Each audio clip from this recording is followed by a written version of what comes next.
Subscribe to our YouTube channel and press the bell icon for the latest updates. How to view sensitive content in Twitter searches. Log into your Twitter account if you are not already logged in.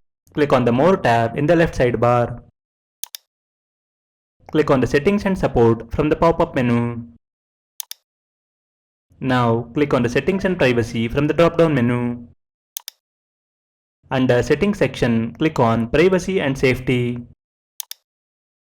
Under Your Twitter Activity section, click on Content You See.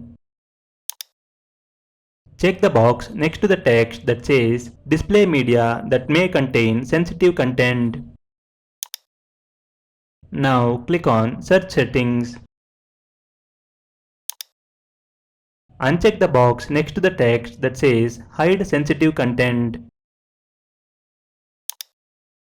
That's it. Now you can see sensitive content on Twitter searches. This is how you can see sensitive content in Twitter searches. Thank you for watching.